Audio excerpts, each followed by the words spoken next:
So we're going to make a start now. I know a few more people may join us shortly, but on behalf of the Community Planning Alliance, I'd like to take the opportunity to welcome you all to this webinar and to thank those of you who've completed our BNG survey as well for taking the time to give us your insights. And more about that shortly, guys. So just before I introduce our eminent speakers, a little bit of admin. I want to confirm that we are recording the session today. You don't need to turn your cameras on, especially if you've got challenges with connectivity, but please do put your microphones on mute.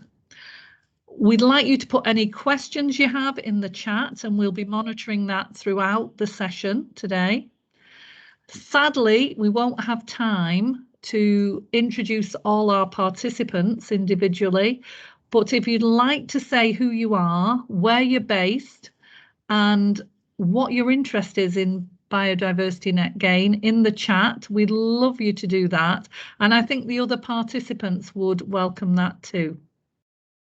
Okay, now, so we've got a very interesting session planned for you today. I'm delighted to welcome our three renowned speakers who are going to help us unravel some of the major issues, identify prospective solutions, and understand the potential next steps for this very complex topic.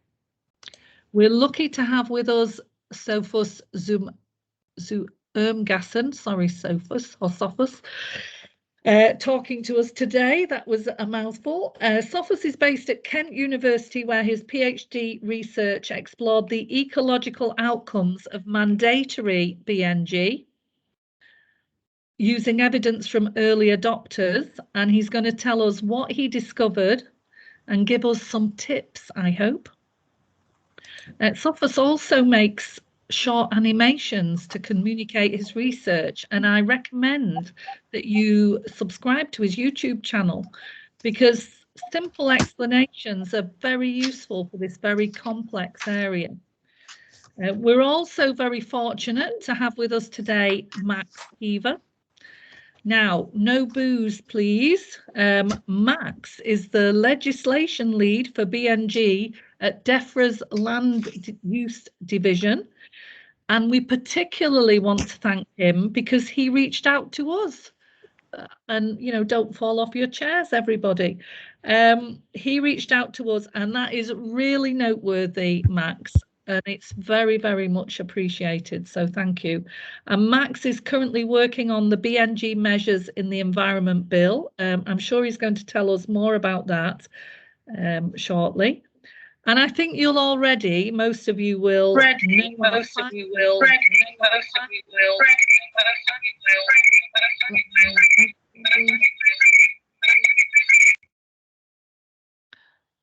I've just put everybody on mute. If anybody is not a speaker, can turn their cameras off. And if everybody can go onto mute, please. So turn your cameras off if you're not a speaker. And if you can keep yourselves on mute. Any questions in the chat? And if you can put a little note in the chat saying who you are, where you're from, and what your interest is in Biodiversity Net Gain. And sorry, I shall just go back to introducing our final speaker, who I think most of you will know. Rosie Pearson is the chair of the Community Planning Alliance and can be considered to be the brains behind our organisation, I think. Based in Essex, Rosie has been campaigning for around 10 years, and her local group has fought and won 2 campaigns. She's passionate about the environment and will be feeding back to us the outputs from our BNG survey. She's going to tell you whether respondents loved it or loathed it, and a little bit about the many, many, many suggestions that have been put forward. So with no further ado, I'm going to hand over to Sophus and to enlighten us all, I think. Thank you, Sophus. Perfect. Can you all hear me? We can. That's great. Okay. Well, thanks so much for the invite to be here today. It's a real pleasure. My name's Sophus. I'm a PhD student based at the University of Kent. I'm an ecological economist by training. And a lot of the work I do is all about how we mitigate the ecological impacts of infrastructure expansion. And the work I've been doing in the UK has been focusing on net gain specifically. This paper that I'll be presenting and all of the relevant experience that I've got about the net gain system from communicating this and speaking with people about our work. I think it's quite important to note that the existing planning system really let fails on biodiversity.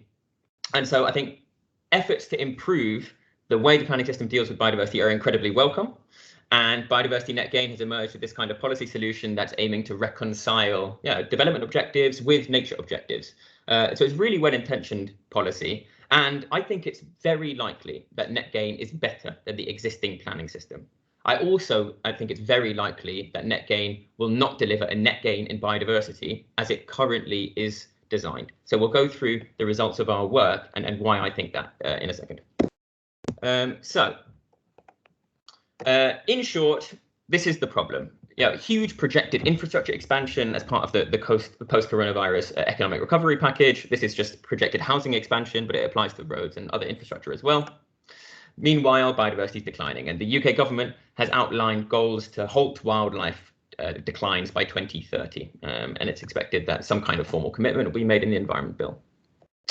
So what are the hopes for mandatory biodiversity net gain, this policy that will be mandatory from 2023 or 2024 onwards, depending on when the Environment Bill is ratified? Well, it's hoped that net gain will create a market in biodiversity units, attract private landholders into nature conservation, provide a source of funding for the investments in the local nature recovery networks. And there's also hope that net gain will actually fundamentally reverse biodiversity declines that are caused in the UK predominantly by agricultural intensification, but also by urbanization and other processes.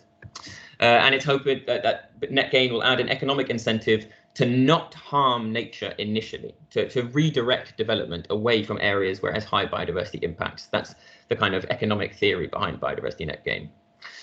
So very quickly, let's get straight to it. The particular work that I'll be presenting here is a database that we've been building, collecting all of the biodiversity net gain assessments associated with planning applications for these 6 councils, all of which implement something equivalent to a mandatory biodiversity net gain policy. It's not exactly the same in all councils, but it's equivalent. And all of the net gain assessments that go through these councils have to achieve a given biodiversity increase, most commonly 10% in line with the future net gain policy. And so I simply read all these assessments and assembled all of the habitat changes and everything that was in these net gain assessments into an overall database. And that data is actually ongoing, and we're still collecting that and aiming to use this evidence to help inform the policy over the next year and onwards. In short, these are the headline results. So panel A is the change in the area of different habitats. Each column represents a particular type of habitat that is captured within the biodiversity metric. All of this work was done using biodiversity metric 2.0 and not 3.0, but there are not many substantial changes that would affect these results. And we can discuss that later. I actually verified that by running some of these results through metric 3.0. So panel A is changes in area, panel B is changes in the biodiversity units associated with different habitat types. And you can see the color scheme, the darker colors represent higher condition habitats and the lighter colors represent lower condition habitats.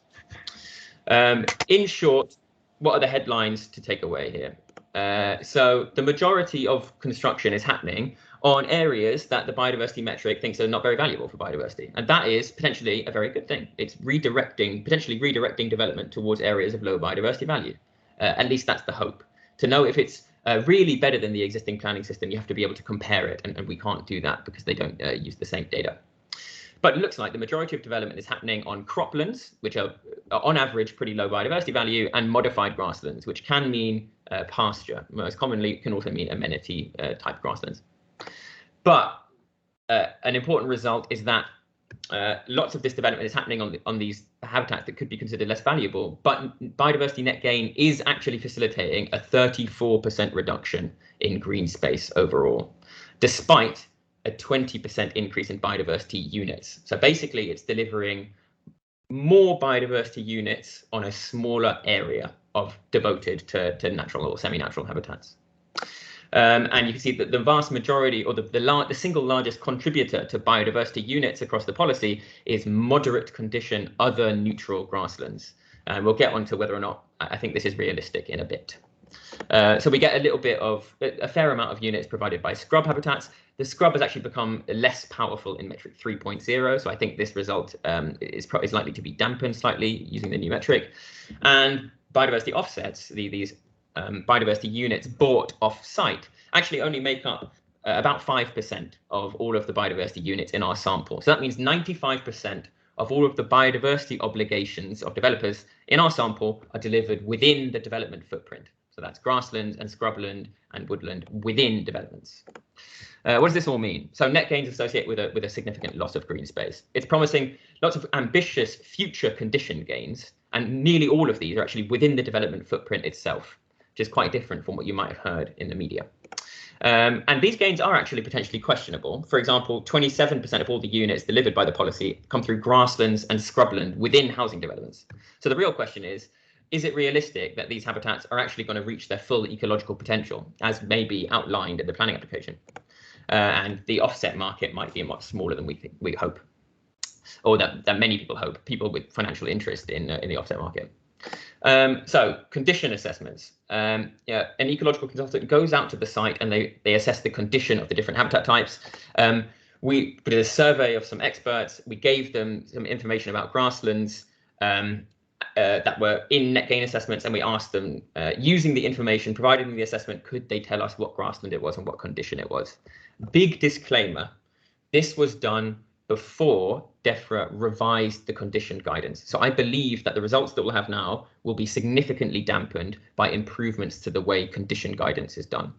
But back before this new condition guidance was introduced, we found that experts actually really struggled to identify the same grassland type and condition level as not only the one reported by the ecological consultants, but also from each other. So which means that there's a fair amount of potential for bias, but also just like there's a huge amount of uncertainty in what the actual condition of these grasslands or of habitats on the site really is. And the governance is a really big issue. So essentially, we reviewed all of the governance mechanisms associated with net gain. And in short, I was actually really impressed with the governance that's been committed to the off-site biodiversity unit market. So there's some serious investments in capacity. So according to the DEFRA's net gain impact assessment, the government is promising to hire 1.3 full-time ecologists for every higher tier local authority in England, which still doesn't cover lower tier local authorities, but it's a big improvement on what's there already. And they've promised a biodiversity credit register, annual reporting, monitoring, etc., the creation of a new legal instrument for land protection, the Conservation Covenant, and legal powers to prosecute those who are giving false information. I think this is actually a really strong governance base compared with other biodiversity offsetting systems that I study around the world. The big problem is that that's only about 5% of units in our sample. 95% of units are actually going to be delivered within the development footprint, according to our sample. And I think that number will go down as the unit becomes more mature, as the market becomes more mature over time. But for now, a huge majority of units are being delivered on site.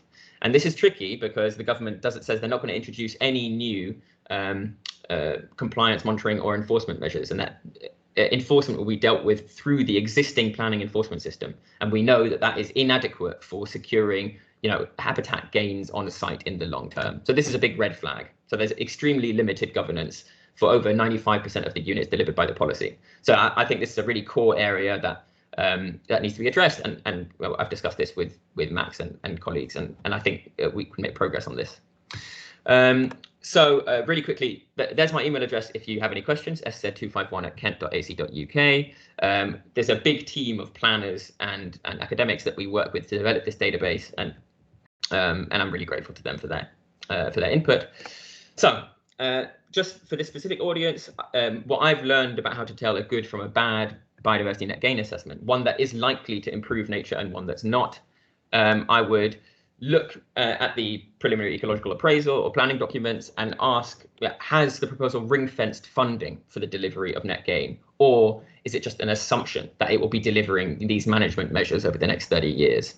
Are they promising high condition habitats in areas that people will regularly use, like, for example, the grasslands around housing developments?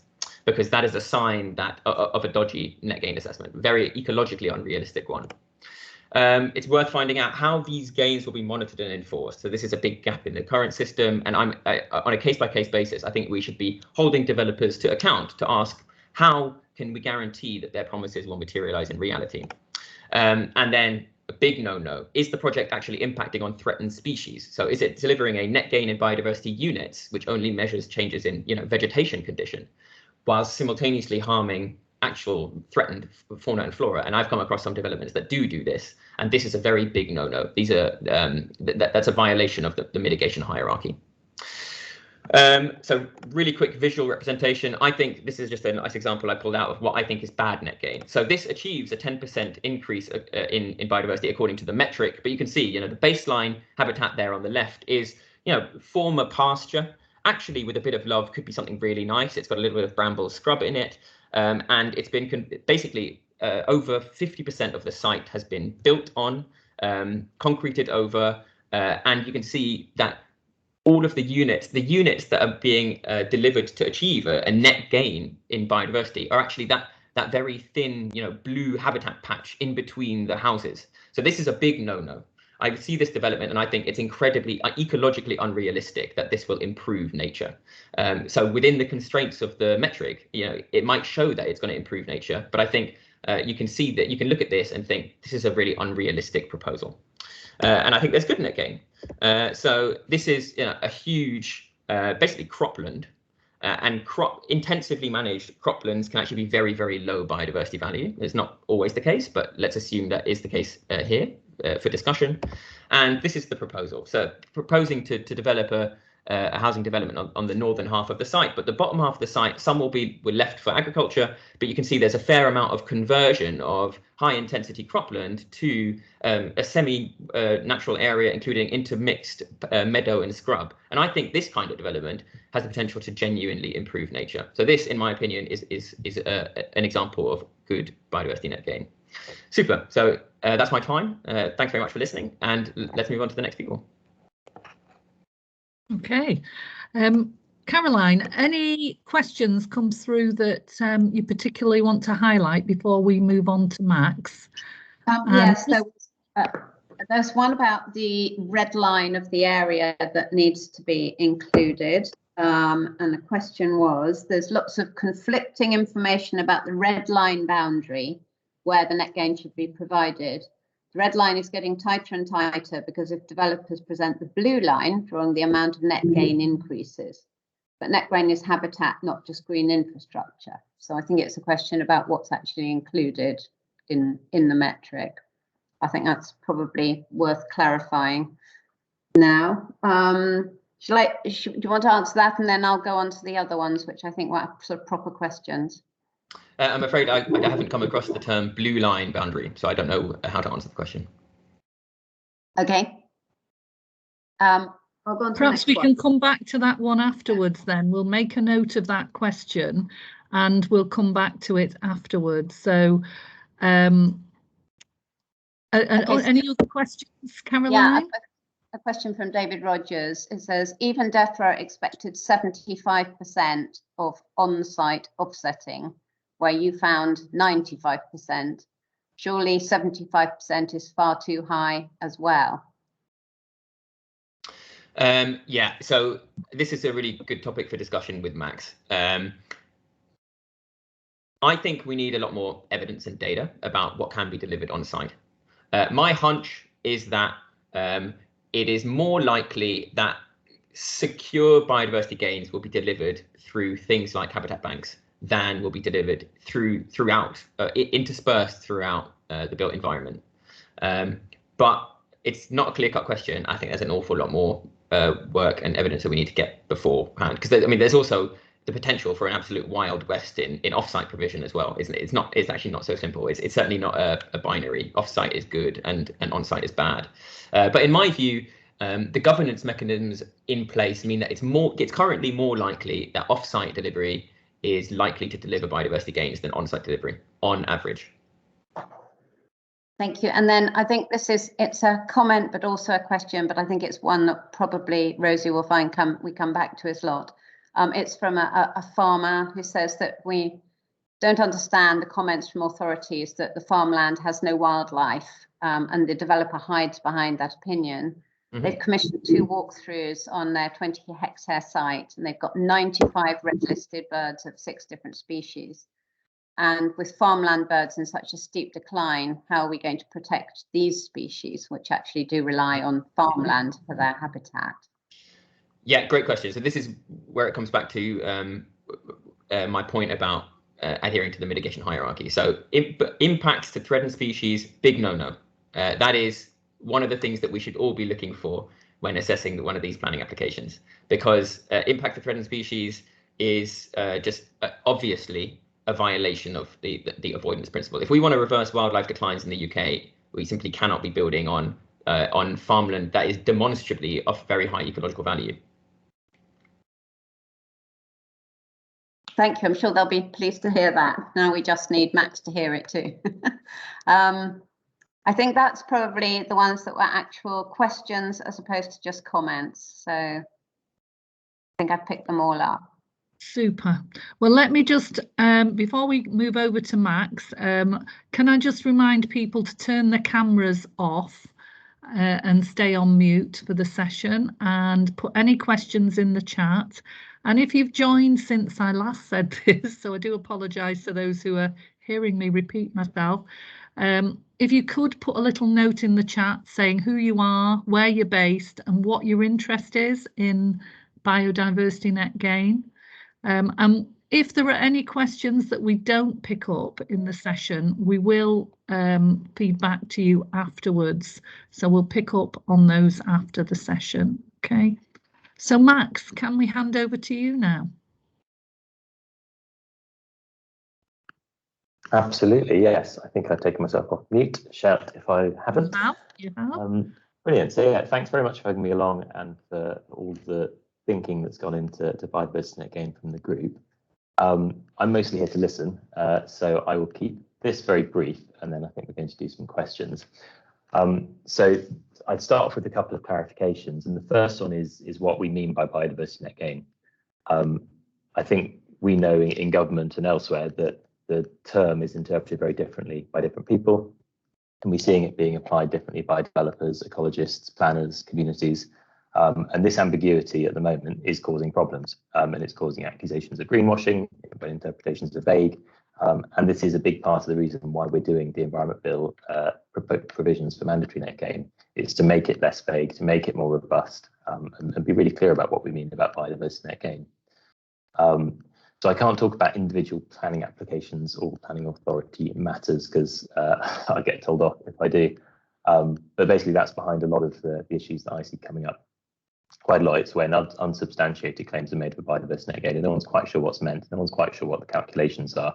And that's sometimes the result of the current system and planning policy, but it's not what we want through the system we're proposing. So the other clarification is that the system we're proposing through the Environment Bill isn't applying yet. It's not influencing practice strongly yet. And that's important for a few reasons. First, it means that what you're seeing in practice now and all the samples in Sophus's excellent study aren't what we're proposing, they're what's happening now in the name of biodiversity net gain. And it's also important because we are looking at that stuff as we're developing what we're proposing for the future. And that's all particularly important because, as I said, net gain hasn't started yet. It won't even start when the Environment Bill gets royal assent this year. It will actually start 2 years later. And that doesn't mean there's 2 years of waiting, with nothing happening on biodiversity net gain, and sort of waiting and seeing what happens. That 2 years is going to be full of us developing all the policy detail that will sit underneath the biodiversity net gain requirement in the Environment Bill. Lots of guidance, lots of extra policy updates to the biodiversity metric, because we know that we're still learning about biodiversity net gain and we can make it better as we go and get closer to commencement. So yeah, still lots to do. And I think the main thing to flag to people on this call are that there's still opportunities to feed in. This survey that the Community Planning Alliance has done is really helpful, but we're doing consultations ourselves soon. We're hoping to get one out very soon indeed, by the end of the year, hopefully, which is going to give a lot more detail about how we want biodiversity net gain to work. And so views are really, really welcome when that is open. It'll be publicly available on gov.uk, and I can share the details of that with Rosie and others when we publish it. And then, as I mentioned, there's also a consultation next year on the metric. So we're still updating the biodiversity metric. Natural England have been working on it for years. And we intend that it will continue to be updated for years to come as we get better with ecological science and our ability to model and predict what will happen as a result of different impacts. So that was all I wanted to say before we go to questions. I realise it's a huge policy. There hasn't been a huge amount of discussion of it publicly since our consultation way back in 2019 and 2020. So I realise lots of questions have come up in the meantime. I think a lot of those will be answered by the consultation. And there's a couple of excellent links as well, actually, that I'll post in the chat to a page on the Planning Advisory Service and a blog from Natural England, which I think are pretty helpful at clearing up a few of the other misconceptions, which should help. That'd be great. Thank you, Max. Caroline, questions that have come through, perhaps to be directed to Max? Yeah, specifically ones which say to Max, please. The 30-year period for covenants was determined by landowners, not by actual real environmental needs. A Lord's amendment, which was voted down, wanted this to be 125 years. Our concern, or we imagine that after 30 years, the bulldozers will just come in and houses will be built after that 30-year period. So. Yeah. So this is a really interesting question. I think it partly involves speculating about what our system of environmental protection will be in 30 years' time, which is when these first biodiversity net gain sites come to the end of their minimum agreed period. And that's one important clarification I have to make, that 30 years is a minimum. It's not an advisory or maximum. It has to be at least 30 years.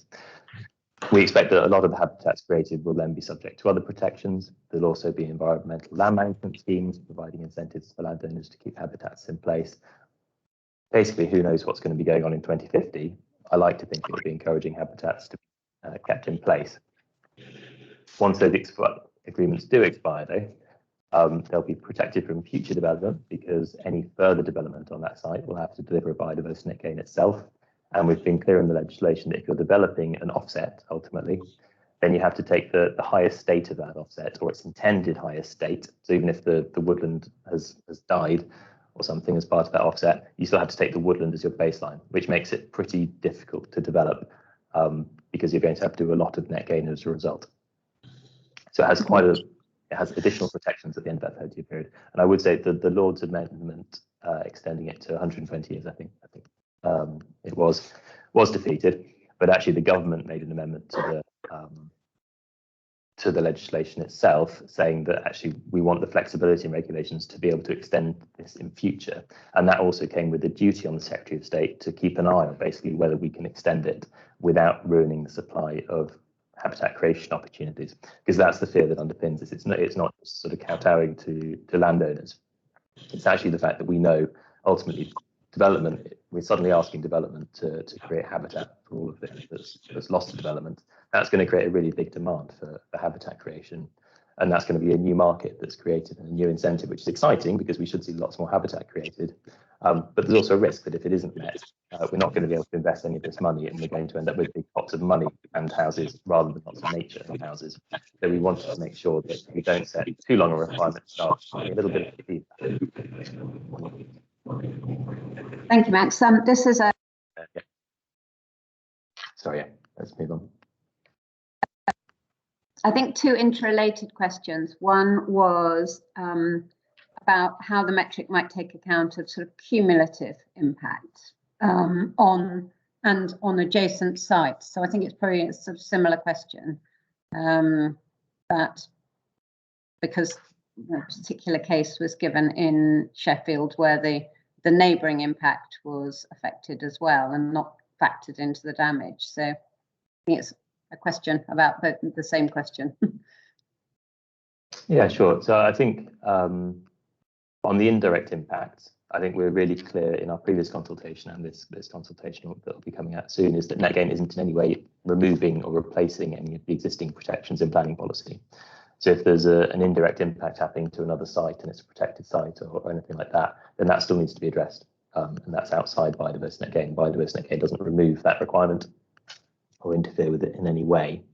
But I'd say on the cumulative impacts, I think Biodiversity Net Gain is absolutely about addressing cumulative impacts. It's if we see development on protected sites, generally planning authorities already will get compensation for that. What Net Gain is really driving at is all the development that takes place on scrub and those habitats that we all value hugely as our local green space or as for the wildlife that they support, but that in the current and old planning systems weren't hugely valued, and so they were sort of just dismissed as insignificant local impact. So I think it's really that sort of cumulative loss of scrublands, immature woodlands, that sort of thing, that Net Gain is really powerful at addressing and will actually see properly recognised in the planning system and compensated for. Thank you. And then one more, which was, how hard would it be to improve the metric by allowing a weighting for specific species? And why are Natural England so resistant to this? Yeah, it's an interesting question. I had one on Twitter as well about why the metric just looks at plants. So, I mean, this is I shied away from giving a Twitter answer earlier because I was quite busy, because it's a really, really big question to deal with in Twitter or even here this evening. Ultimately, I don't think Natural England is shying away from this at all. I think the reason we've gone for habitats rather than species in general is because it's actually something that you can survey for, you can check, and you can come up with quite a robust objective assessment of a habitat status on a development, and therefore require compensation that's appropriate for it.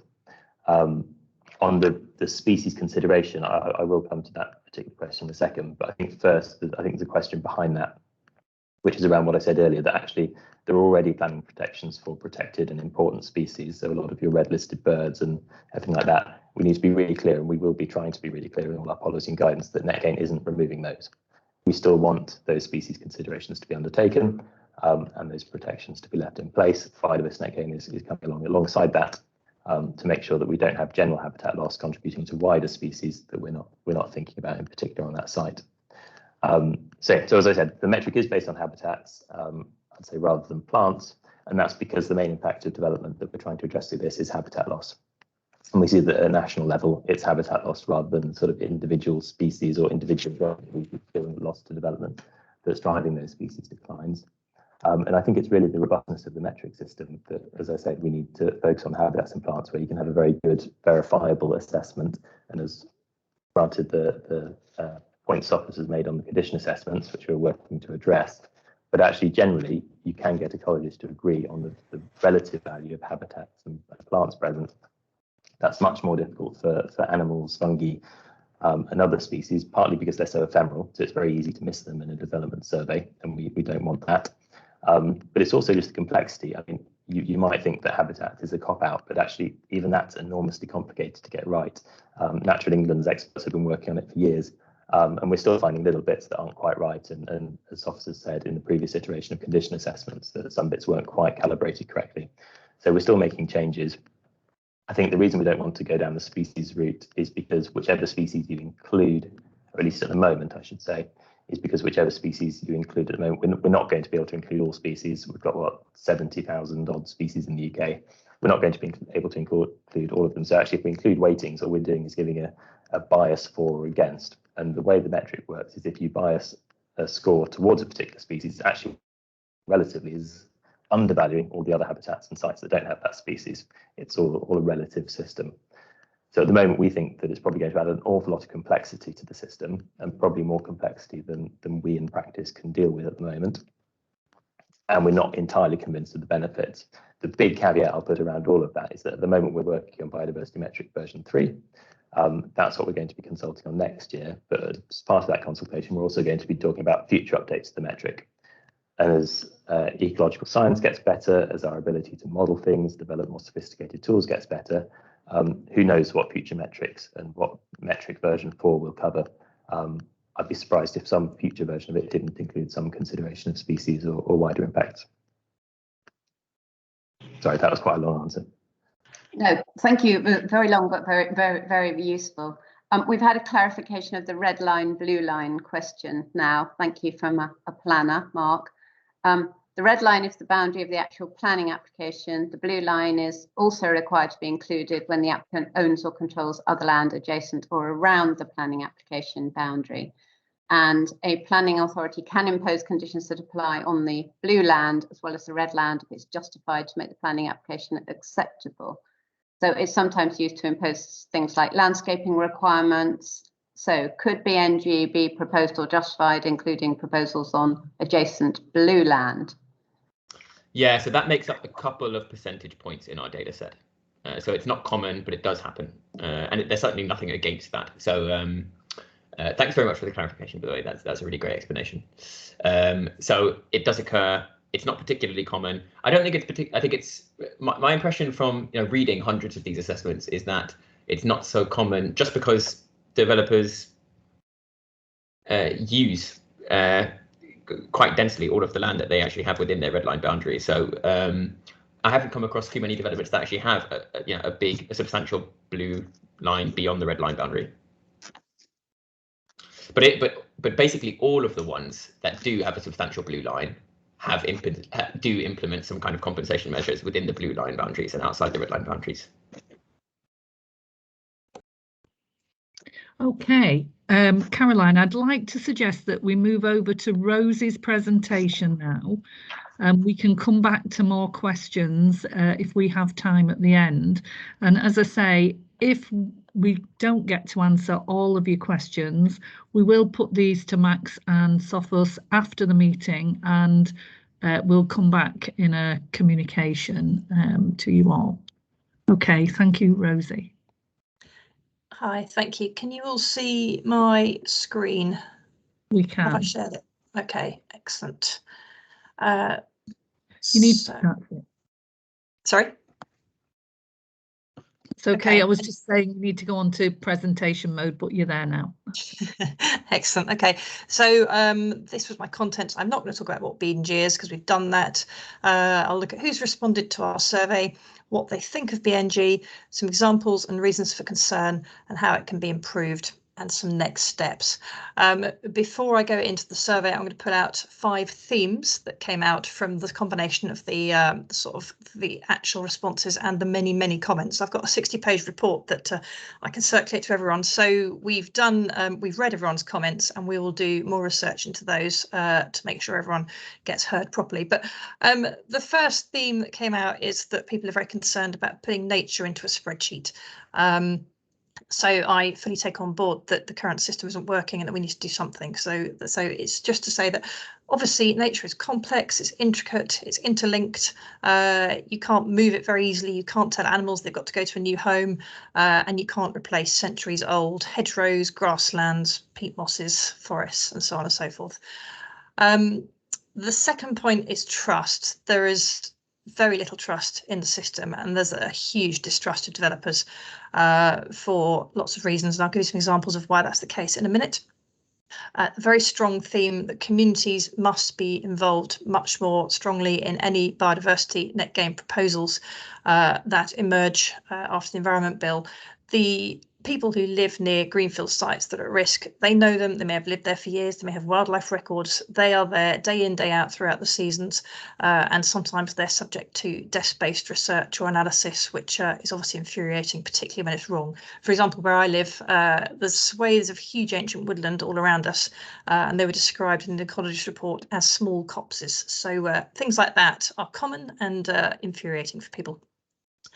The fourth theme is the need for independence of ecologists. So people are pretty clear that developers should not be allowed to choose their own ecologists. There should either be a central pool or what local authorities should allocate. There needs to be some means whereby the developer pays, but they cannot choose who they use. And the final or fifth theme is people are concerned about monitoring and enforcement and the funding of that for local authorities, which I know both Max and Sophus have referred to already. So we had over 160 respondents, which we're really pleased with because it's a very technical topic, and given that BNG doesn't formally actually exist yet in law, we were quite pleased, and you can see the breakdown there of the types of people that replied. So in answer to the question, do you think biodiversity net gain is a great idea, quite a good idea, neutral, don't know anything about it, needs some changes, very worrying, needs a complete overhaul, or will result in biodiversity loss that should be junked? You can see that basically the left-hand side, the orange and the red, people are very worried. They do feel it needs a complete overhaul, and some of them, 27%, feel it will result in biodiversity loss and should be junked.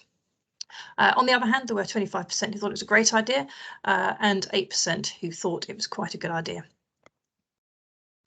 Some of the reasons why people are worried is because of what's happening currently, which, as I said earlier, I accept is not the final system we'll end up with. But you have, for example, promises of net gain on site, but yet the developer, in this case, Bellway, rips out all the hedgerows. You have the pretty well-known example of HS2, where lots of saplings are planted, then the saplings aren't cared for and they die. A site near to me, Straitsmill in Braintree, I believe this is common and it's allowed, but off-site skylark plots were promised. So how the skylarks are supposed to know where their plot is, I do not know, but that's a thing. Then Althorpe, which I know Claire's mentioned in the comments already, but it's a site that rewilded over 20 years, but was deemed by ecologists to have little ecological value and has now been destroyed and will be built on.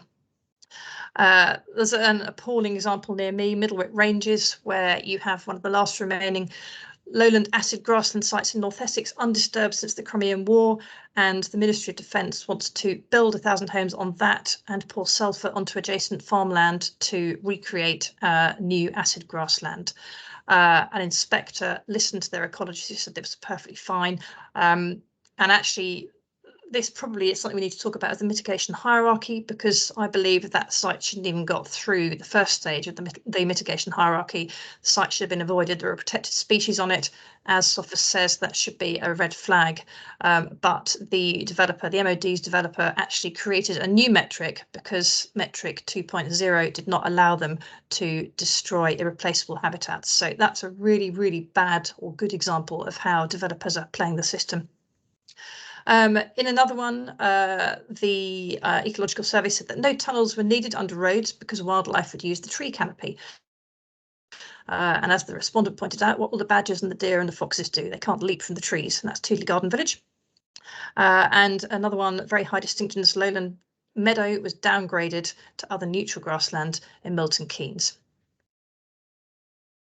So this was the question that you were asked, is to what extent do the following cause you concern? And you can see that pretty much all of them caused concerns, but the major ones were the destruction of a habitat now, with just a promise of a new wonderful habitat later. People are very worried about that. Developers gaming the system is another one, and the conflicts of interests. So there are endless examples where developers can manipulate the metric. I'm not an ecologist, but I did a sample 1 hectare plot, and you can see very easily in the metric how, if you choose to manipulate it to get the score you want, it's incredibly easy to do. Big concerns about enforcement and monitoring. We know it's not being done at the moment. Councils don't have the resources to do it, so there's little chance of enforcement happening under the current system. And lack of council expertise. Those are the sort of the main 4 on there, but you can see that people are concerned about all of them. That's just a picture to break up the charts you're about to see. Have a little break. So against the backdrop of all the problems, how did people feel it can be improved? The big one was ensuring that degraded land is properly scoped, and that probably comes from the ragwort thing that was in the news over the summer, whereas ragwort, it might be in the old metric, ragwort implied degraded land, and that would mean that the whole of Knepp Estate was degraded land rather than rich rewilded land. An important one is the wider benefits or the wider implications of a scheme. So it might be that habitat as it stands has wider benefits, such as it helps flood prevention because water is flowing down into the soil or into the trees or the hedgerows, and that clearly if you then build on the site, that benefit's no longer there. and conversely, the implications of building are not taken into account. And I saw a comment in the chat about domestic pets, but once you put a load of houses, or probably is reference to houses on a site, you get domestic pets, you get noise pollution, you get air pollution, you get light pollution, you get all sorts of problems that the metric doesn't take into account. And that example that Sophus showed of the new habitat in the middle of the housing estate is a good example of why that habitat would never be rich and biodiverse. People were very keen that mitigation areas should be maintained in perpetuity, and 125 years was what we put into our survey, whilst recognising, of course, that's very difficult in practice. But obviously, the longer you've got for the site to be protected, the better. And the other really big one that people were mentioning is this upfront bond. There's got to be some kind of financial upfront bond ring-fenced so the councils can't spend it on something else, which means they can enforce and they can go out and check what's going on the site, and the developers are keeping their promises. Then, to what extent do people agree with suggestions to enhance stakeholder improvement? Well, they pretty much agree with all of them, and one was that community should be allowed a right of a second opinion, which the developer pays for, which at the moment a community would have to go out and fundraise to pay for an ecologist themselves if they needed to put a counter report into the system. A right of veto for a wildlife trust or Natural England to prevent an application, for example, if there are maybe protected species on site. A right for communities to request a call in by Natural England. And sorry, I can't see that one because the camera's on the way. I can't move the camera. Oh, there we go. Duty to consult beyond the development, which means that it's not just if you live adjacent to it, but if it has a wider impact, there should be consultation. Then, to what extent do people agree with suggestions for monitoring the metric? It was interesting that looking at the second bar chart, the second one in, ecologists allocated by developer from an independent body, some people said they didn't believe this was practical, so you could see that many thought it wouldn't work. But it was very interesting reading through the comments how strongly people were saying that ecologists need to be independent. So I think this one needs some work to see if there's a practical solution to ensure that developers are not able to call the shots with their own ecologists. And you've got things like the need for compulsory site visit at appropriate times of year, and not allowing desk-based studies, and not allowing someone to fly in a certain time of year when animals might be hibernating and say nothing's there. And then also increased funding for ecologists and for councils. So next steps for us at the Community Planning Alliance, we will go through the report and create some recommendations, and then we will continue to liaise with DEFRA. And as Marge said, big thank you to Max for volunteering to come today. It's really, really good to have dialogue already about this, and yes, we'll definitely be feeding into the consultation, and we would hope to be able to help circulate the consultation for you and help in any way you see fit. We will be lobbying influencers, including relevant all-party parliamentary groups. We are creating a Biodiversity Net Gain expert group. So if anybody's on this call tonight who'd like to be involved, if you could email communityplanningalliance@mail.com, and we'd like to try and have a meeting before Christmas. So let us know if you're interested in being on that. And we're going to hold a webinar probably in the new year about alternatives to Biodiversity Net Gain, which I'm sure Max will be thinking in horror why they're doing that. But actually, it might give some excellent ideas from other potential systems that could feed into Biodiversity Net Gain. So I think that'll be an interesting one. So that's me done. So over to questions, and it might be this is a good place for all the questions that weren't answered. That what people wanted to ask Max could be done on this as well. So thank you, everybody. Oh, and thank you all for responding to the survey. It was really useful. Okay, thank you, Rosie. Caroline. Yep, I can pick up some of the questions which would apply to every speaker. Thank you. One of the main issues was about species that are apparently not found by ecologists when they go and visit the site.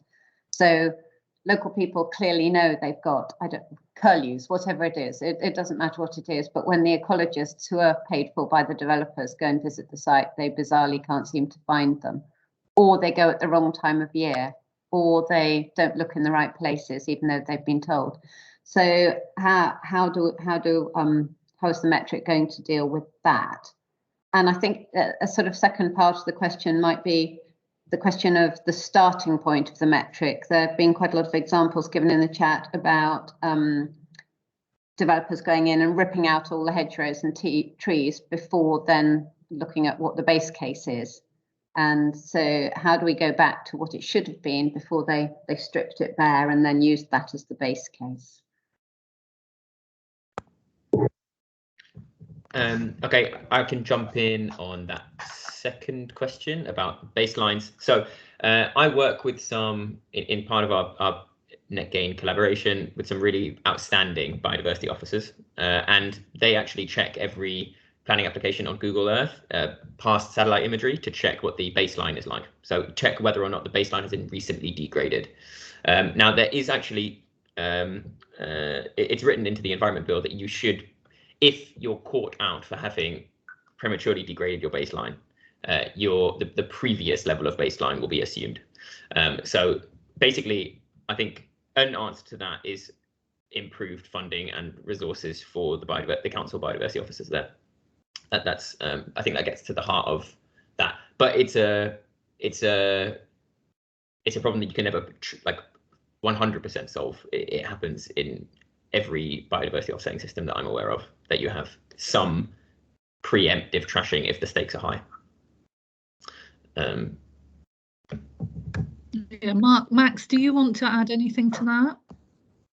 Yeah, I'll come in on the curlews question if I can. I mean, I agree with everything Sophus has said. It is something because we know, we hear about this problem a lot of sites being trimmed, mown, chopped down before planning applications are submitted, and it's something we thought we could address through Biodiversity Net Gain, so we've tried to through the Environment Bill. On the curlews and the kind of protected species that that the surveys don't pick up, I think it's a tough problem, isn't it? Because I mean, it's almost one, if the developer has done the right surveys and hasn't picked them up, you could almost say it's not their fault. From their perspective, they don't know they're there. But that's very frustrating if you know that they are there. So the main thing I'd stress in the mitigation hierarchy, I'm shocked I left it out of my opening spiel, but the mitigation hierarchy is still central through Biodiversity Net Gain. It's not offsetting, replacing mitigation hierarchy. We still want to avoid the impacts in the first place. The best way to help developers, planners, and yourselves avoid the impact on these sites is to get their biodiversity value recognised early. So if you know there are curlews on a field, submit a biological record to your local environmental records centre that there are curlews in this site. And that means that when the developer's having a look across the different sites in the area, they can say, oh, there's records for curlews here. That's probably going to be quite tough. And they know, it helps them. They know that that site's probably going to be more difficult to develop. It helps you because you know that that's then recorded and you're not going to have to be arguing around it lately. And I think essentially environmental record centres and biological records are really underused in the planning system at the moment, because it is something that developers do check, and ecologists will check even when they're doing desk-based studies. That's the first thing they'll do. They'll check if there's protected species records in the area. So it's a really good way to get that information out there early, help to implement the mitigation hierarchy, and then help to make it less contested later in the planning process. Thank you all. And then there was a question about soil, a simple question. How is soil catered for in the metric? As in soil. Was there anything else to that question? That's quite a big one. Soil. Yeah, so soils to some extent are broadly covered by the habitat cover that results, aren't they? I mean, the floral communities will be influenced by the types of soils and geologies underlying them. So to some extent they're captured. I wonder if there's anything, I'm just scrolling through to see if I can see the question. Is there anything about translocations here? Because that's always quite a yes, there was exactly. It was going to be moved on to. I'm trying to find the question now. But yes, that's exactly what it was. So I know there are different views on translocation. I don't know off the top of my head what best practice guidelines from Simon and others say on translocation at the moment. I know it's more appropriate for some habitats than others. If it does help the new community to be established as part of the compensation, then I'm all for it. But I know there are concerns raised by some ecologists. To be honest, it depends so much on the context of the site that I'm probably not very well placed to comment on that. So I'll weasel my way out of that one. Thank you all. I'm just flicking through, see if there's anything that particular question. Yeah, so as some farmland that has just been put into a biodiversity opportunity area without discussing it even with the owner of the land. I think that's one side of the coin, and the other actually is one that I know personally, because we've had about 5 letters from developers saying, can we buy your land as offsetting land? And, you know, I'm sitting there thinking, oh, my land's worth quite a lot more now than it was sort of 2 or 3 weeks ago. How nice for me. But I think the question is that there doesn't seem to be any consultation at an early stage with whoever owns the land as to whether how this is going to fit into the pattern, and whether this then goes back into local plans, I guess. Yeah, so I mean, I'd argue that having offers to pay for habitat creation is probably a good thing generally, but take the point that we want this habitat creation in the right place, and we want consultation to be a part of that, which is where I think another part of the Environment Bill will hopefully provide a lot of help towards that, and that's the local nature recovery strategies, which are intended to be a whole set of consultation, locally led strategies for where we want the habitats to be created in order to help nature's recovery and get the targets we want to meet them. So the consultation on that, I believe, is just closed, possibly today or yesterday. Go and take a look at the consultation document there. It does set out a bit more how we think local nature recovery strategies will work, and hopefully when they're up and running, that will give landowners the opportunity to think, do I want to offer my land for compensation? Do I want to offer it for other environmental schemes? And what kind of habitats would work well here to join up other habitats and kind of get that more connected landscape of habitats built. So yeah, so I think local nature recovery strategies will help hugely with that. Any other questions, Caroline? Sorry, I was on mute, just looking through. There was a question about actually it was a point that I made about, and moving on to the point about getting independent ecologists, when our campaign group found we couldn't actually even employ any of the ecologists in the whole half of our county, because they felt they were all going to be prejudiced by working for local authorities in the future, and for developers who obviously could pay them more than some poor little badly funded campaign group. So I think it brings back to the question about how are you going to get ecologists who are prepared to be independent in thought and mind. So I saw this question in the chat as well, and just to answer another question I saw in the chat, yeah, I will go through the chat, because I realise we don't have very long. I will take these all away and make sure we either respond to them or take them on board, and I would also say copy and paste them as well, so that when you come to do the consultation, you can feed it in then as well. On the independence of ecologists, I think that particular example you give is quite challenging. I guess when it's a sort of lobbying advocacy organisation, there probably are some conflicts of interest for some of those ecologists there. I'd be surprised if it was all ecologists though that were opting out on that basis. But again, yeah, I can't give much helpful advice there. I think if we were talking generally about the independence of ecologists, I think they should be independent. There's no reason that being paid to provide a service should mean compromising their professional integrity, and they should be giving honest, objective answers on ecological matters, regardless of who's paying them. And I'm sure AEMO and all the professional associations on the environmental side would be quick to make that case as well. I think there are actually, although it's sort of running contrary to the logic of the question, I think there are reasons that it's good to have ecologists working closely with developers. Some of the best examples and sort of most progressive developments I've seen in terms of environmental impact consideration are when they've been led by biodiversity experts in-house within the development company, or consultants they work really, really closely with. Because actually, having worked briefly as an ecological consultant, it works much better when you're working with the developer to work out where they want to build right from the start, rather than coming in at the end of the process and a developer designs their site, then gets appointed an ecologist from a local planning authority who then says, oh, actually, we don't really like this. Start again. That's just starting off with conflict, and the developer's already some way down the path, and it's then very frustrating for them and difficult for them to change their plan. It's much better when you can get the thinking built in early. All of that said, it is something we're interested in, and we're talking about the kind of way that ecology works, and we're talking to Simon quite regularly about what they think would be better for the sector. And we're having lots of discussions around this general point at the moment. Thank you. I think one final question was about the relationship between biodiversity net gain and natural capital accounting, and how one could end up with a very different result at the end of it, and what will trump which, as it were. Yeah, it'd be interesting Sophus' views on this. I think they're two very, well, they're not very different. They both start from the same philosophy, don't they? In that we need to consider nature better in our economic decision making. And at the moment, it's too often overlooked. I think natural capital tends to be applied more when monetary values are particularly relevant. So in terms of businesses looking at working out what their impacts are on their own performance and making decisions when there aren't real economic costs. I think net gain is going to work a bit differently. It doesn't fundamentally work on a monetary unit. It works on biodiversity units. And it comes with a statutory basis. So developments will have to deliver a biodiversity net gain. At the moment, there's no requirement for positive natural capital accounts. So I think there are kind of differences in where they're coming from and what they're trying to achieve. But yeah, I think they do come from a similar origin, at least in a sort of broad conceptual sense. But yeah, over to Sophus. I'm sure you've got thoughts on this. Yeah,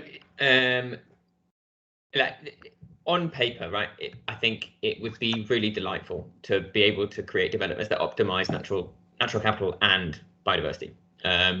This is a tricky problem. This is a really tricky problem because there's real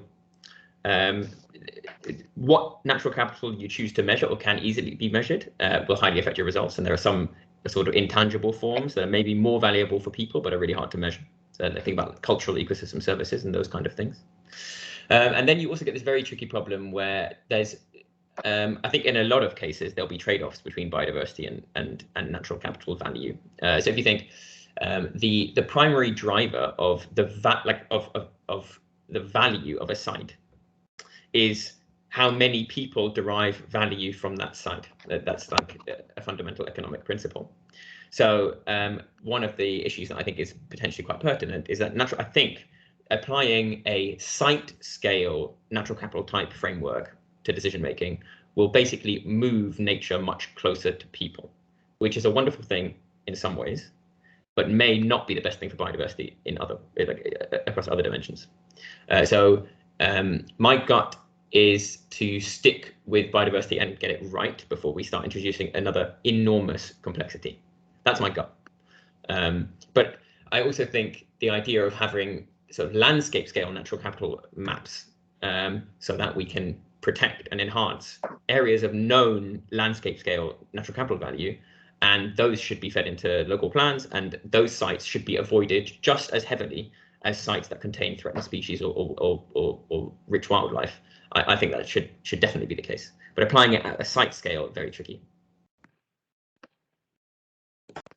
Thank you. I think that's all the questions that that have come up in the chat. And anyway, we're probably getting to the point where that's enough for everybody. But I think it was really, really helpful. Thank you so much to both of you. Rosie, shall I pass it back to you?